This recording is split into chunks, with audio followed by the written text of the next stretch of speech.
بسم اللہ الرحمن الرحیم۔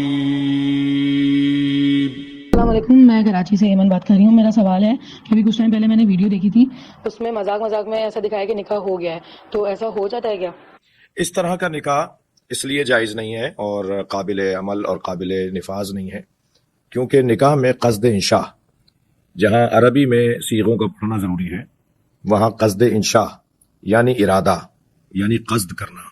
جب ہم کسی کا نکاح پڑھا رہے ہوتے ہیں، کوئی عالم دین کوئی عربی جاننے والا نکاح پڑھا رہا ہوتا ہے، تو جب وہ کہتا ہے کہ انکاح تو موکلتی موکلی یا موکلہ کا موکلتی، مختلف صیغے ہوں گے وکیل کے بدلنے پر، جب کہتا ہے انکاح تو اور ادھر سے جواب میں قبول کی صورت میں کہا جاتا ہے قبل تو یہ انکاح تو کہنے والا یا زوج تو کہنے والا اور قبل تو کہنے والا دونوں ایک ارادہ کریں گے، اور ارادہ ہوگا قصد انشاء کہ ابھی اسی آن میں یہ کام کرنے جا رہا ہوں کہ ان کو ایک دوسرے کے ساتھ محرم بنانے جا رہا ہوں۔ قصد کے بغیر اور ارادے کے بغیر اور نیت کے بغیر کوئی کام قابل عمل نہیں ہے، قابل نفاذ نہیں ہے۔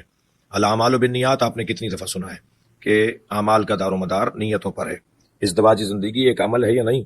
وہ بغیر نیت کے کیسے ہوگی؟ لہٰذا مزاح میں مذاق کرتے ہوئے تفریحی انداز سے کوئی اگر ایسے ہی کہے کہ میں یہ کر رہا ہوں اور ان کا نکاح پڑھا رہا ہوں اور نکاح کا عنوان دے دیا جائے مزاح میں مذاق میں، تو وہ نکاح قابل عمل نہیں ہے، وہ نکاح ہے ہی نہیں۔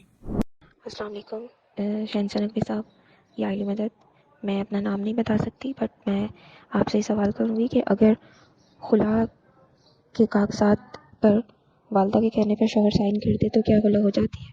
اور اگر خلا کے سال بعد میاں بیوی ایک دوسرے کی طرف رجوع کریں تو کیا پہلے والا نکاح لے کر چل سکتے ہیں؟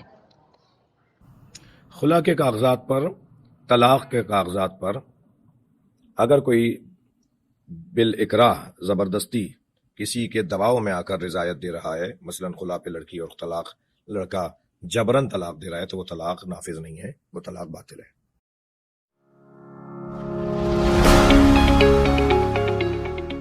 اگر آپ ہمارے لیٹسٹ ویڈیوز کے بارے میں جاننا چاہتے ہیں تو ہمارے چینل کو سبسکرائب کریں اور بیل آئیکن کو پریس کریں۔